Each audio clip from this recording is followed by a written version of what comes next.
fans, think about it is Brandon Rios' trainer, Robert Garcia, he says that this Saturday's HBO pay-per-view fight between Manny Pacquiao and the Rios will be Pacquiao's last pay-per-view event.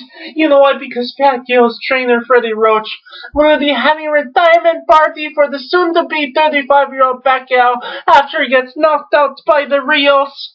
Now, Garcia notes that Pacquiao's trainer, Freddie Roach, has mentioned on the last two Pacquiao-Rios 24/7 episodes of HBO that he'll be advising Pacquiao to retire if he sees that he doesn't have it anymore. So Garcia, he sees Roach sitting down and having a long talk with Pacquiao after the beating he receives from Rios in his fight. Now, Garcia said, quote, Freddie had a better buy that gold watch for Manny. His retirement party begins on Saturday night. I guarantee you this will be the last time you'll ever see Manny Pacquiao on the HBO pay-per-view. Now, I have two questions about Pacquiao going into this fight. My first thought is whether, Pacquiao will listen to Roach's advice if and when he tells him to retire if he gets knocked out cold by Rios. My second question is whether Pacquiao will still be a pay-per-view fighter if he loses the fight to Rios, but then continues his boxing career regardless of Roach telling him to hang up the gloves. Now, wouldn't Pacquiao's promoter Bob Arum stubbornly keep Pacquiao as a pay-per-view on HBO? Or Arum tell Pacquiao, he needs to have his fights on regular HBO because he's been losing too many fights, and his future fights, might bring in diminishing returns on pay-per-view.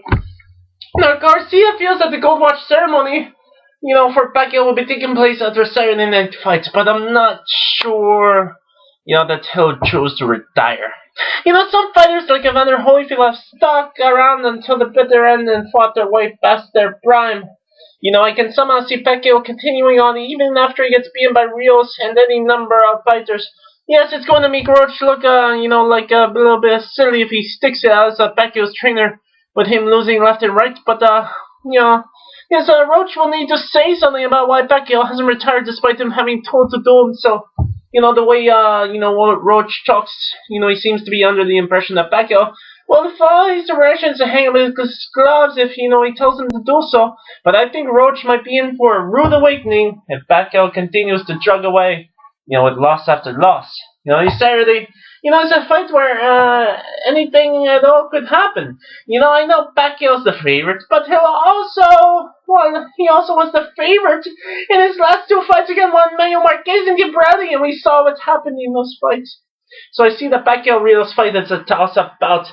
It could go either way, depending on how each of them does in taking power shots.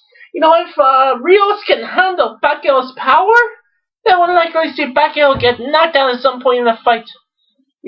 So I don't think he can take 12 rounds of power shots from the younger, naturally bigger and stronger Rios. Pacquiao has too many miles on him, and he'll be taking 12 rounds of Rios' power shots, and he's not young enough to move for 12 rounds. The day of Pacquiao to move around the ring for 12 rounds, he's over.